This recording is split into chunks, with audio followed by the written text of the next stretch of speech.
بسم اللہ الرحمن الرحیم نحمده ونصلی ونسلم علی رسولہ الکریم واشہد ان لا الہ الا اللہ وحدہ لا شریک لہ واشہد ان محمدا عبدہ ورسولہ اما بعد۔ آج کی اس تھوڑی سی مجلس میں ہم ایک بہت ہی اہم مسئلے پہ بات کرنے لگے ہیں۔ دین اسلام میں اسلام قبول کرنے کے بعد سب سے زیادہ اہمیت جس عبادت کو ہے وہ نماز ہے، اور نماز کے متعلق جتنی بھی چیزیں ہیں ان کو صحیح طرح ادا کرنا یہ ہر مسلمان پہ لازم اور ضروری ہے۔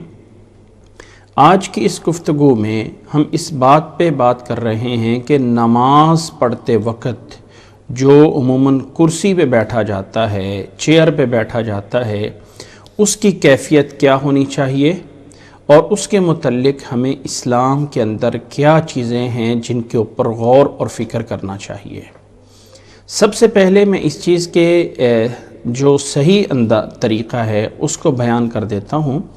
اور اس کے بعد اس کے اوپر چند ایک اور باتیں ہیں جو کی جائیں گی۔ سب سے پہلے یاد رکھ لیجئے کہ امام بخاری رحمہ اللہ نے ایک حدیث کو بیان کیا ہے جس کو عمران ابن حسین رضی اللہ تعالیٰ عنہ روایت کرتے ہیں۔ فرماتے ہیں کانت بی بواسیر، مجھے بواسیر کی بیماری تھی، فسألت النبی صلی اللہ علیہ وسلم، میں نے اللہ کے نبی صلی اللہ علیہ وسلم سے اس کے بارے میں سوال کیا کہ میں اس نماز میں اس کے بارے میں کیسے کھڑا ہو جاؤں یا کیسے پڑھوں، کیا میں بیٹھ کے پڑھ سکتا ہوں یا اس طرح کر؟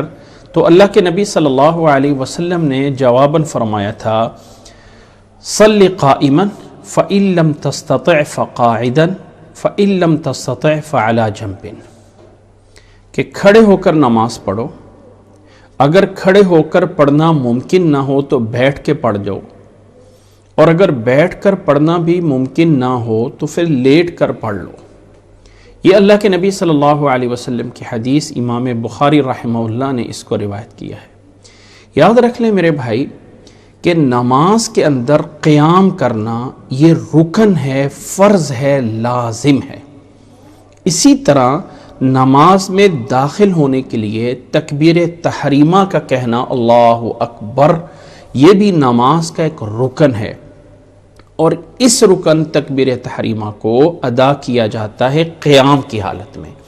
اب انسان جو کرسی پہ نماز پڑھنا چاہتا ہے اس کو کس لیے پڑھنا چاہتا ہے؟ کیا اس کے لیے بیٹھنا مشکل ہے؟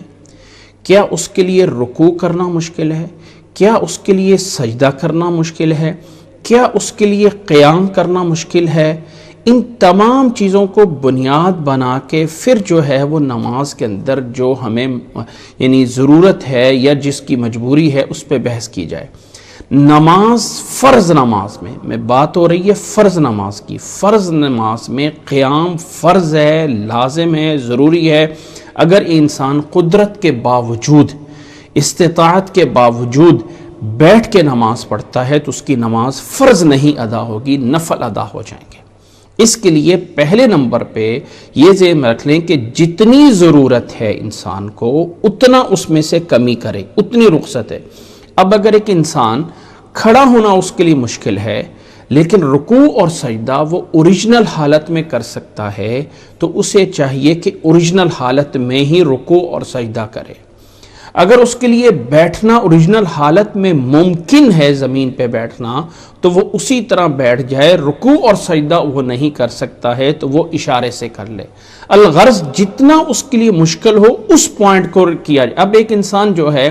وہ اس کے لیے رکوع کرنا مشکل ہے تو وہ بالکل شروع سے ہی بیٹھ جائے اور پھر سجدہ بھی اشارے سے کرے، رکوع بھی اشارے سے کرے، اور سارا کچھ جو ہے وہ اشارے سے کر لے، تو یہ جائز نہیں ہے۔ اس کے لیے جتنی انسان کو ضرورت ہے اتنا کرنا چاہیے۔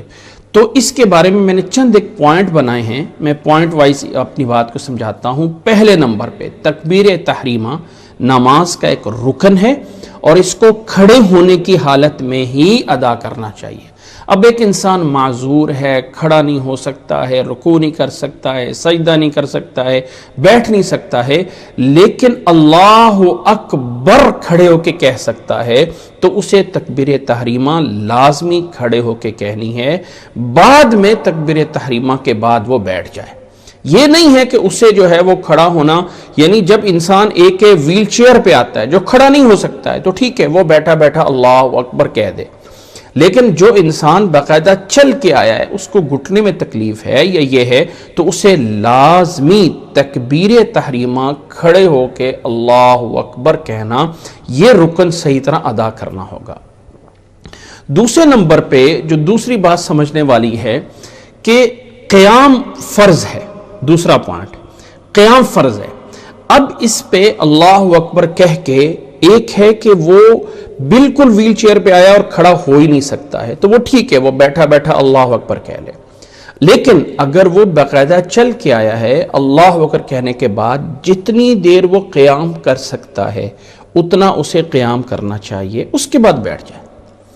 یہ نہیں ہے کہ وہ اگر رکوع کرنا اس کے لیے مشکل ہے تو وہ قیام ہی چھوڑ دے،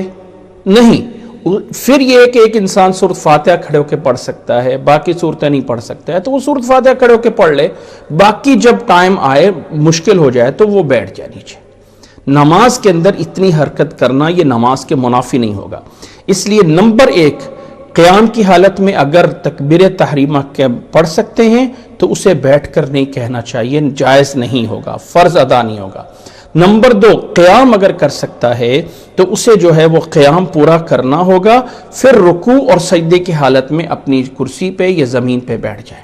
ٹھیک ہے، جو اس کے لیے یعنی کام کرنا پورا ہے۔ اب ایک انسان جو ہے رکوع نہیں کر سکتا ہے تو وہ قیام کو چھوڑ دے، یہ جائز نہیں ہوگا، اسے قیام جو ہے وہ پورا کرنا ہوگا، یا جتنا وہ پورا کر لے، یہ دوسرا پوائنٹ ہے۔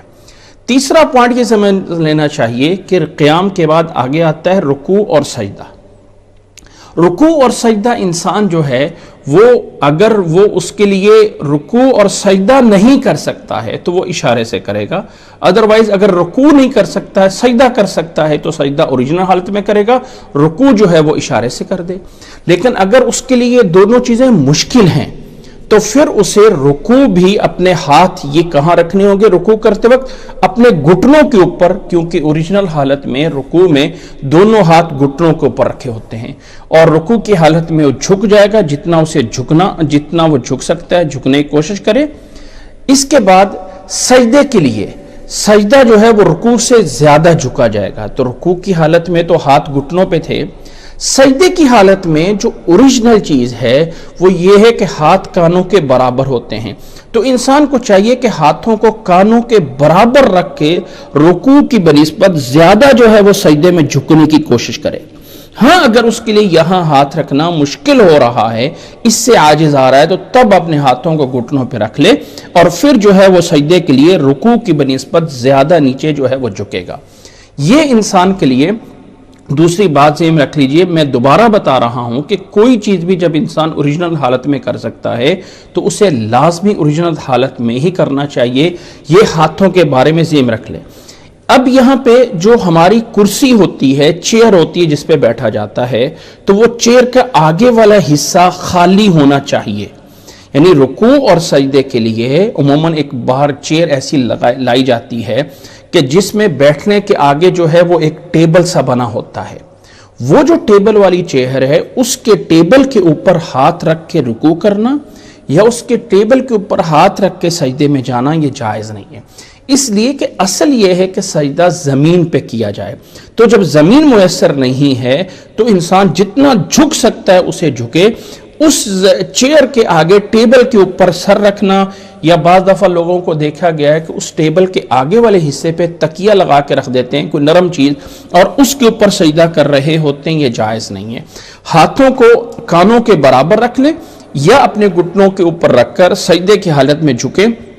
اور جھکنے کے بعد اس پھٹی سامنے والا جو ٹیبل ہے اس کو اگنور کرنا ہے، اس کی بجائے خود جو ہے انسان جتنا جھک سکتا ہے اتنا جو ہے وہ جھکنے کی کوشش کرے۔ یہ ہے یعنی جب انسان کھڑے ہو کر رکوع کی حالت میں نہیں آ سکتا ہے یا رکوع سے آگے سجدے کی حالت میں نہیں آ سکتا ہے تو تب اسے جو ہے وہ کرنا چاہیے ہوگا۔ اب اس کے بعد جب انسان قیام میں ہے، بیٹھا ہوا ہے، تو قیام اصل ہے کہ انسان اپنے پاؤں کے سہارے پہ کھڑا ہوتا ہے، تو انسان کو اپنی کمر سیدھی رکھ کے کرسی پہ بیٹھ کے قیام کی حالت میں ہاتھ باندھ کے نماز پڑھنی ہے۔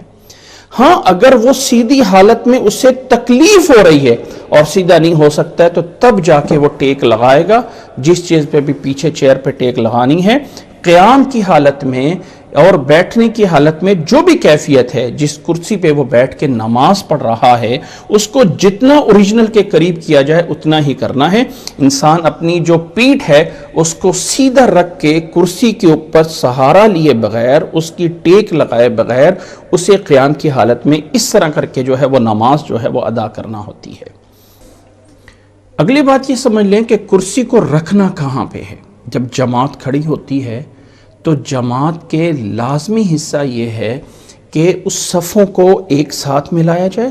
اور صفوں کو برابر کیا جائے، یہ لازم ہے، اللہ کے نبی صلی اللہ علیہ وسلم کا حکم ہے۔ تو کرسی ہمیں کہاں پہ رکھنی ہے؟ اب کرسی کے دو ٹانگیں اس کی آگے ہوتی ہیں، دو ٹانگیں اس کی پیچھے ہوتی ہیں۔ ایک ہے وہ انسان جو کہ شروع سے مطلب ویل چیئر پہ آیا ہے اور وہ کھڑا ہی نہیں ہو سکتا ہے، اور اسی طرح اس نے تکبیر تحریمہ پہ نماز پڑھنی ہے، تو اب اسے چاہیے کہ صف کے برابر پیچھے اس کی پیٹھ ہونی چاہیے، پاؤں آگے نکلے ہوئے ہوں اور پیٹھ جو ہے وہ پیچھے صف کے برابر ہو، یعنی گویا کہ کرسی کی پیچھے والی دو ٹانگیں جو ہیں وہ صف کی لائن پہ آ رہی ہوں۔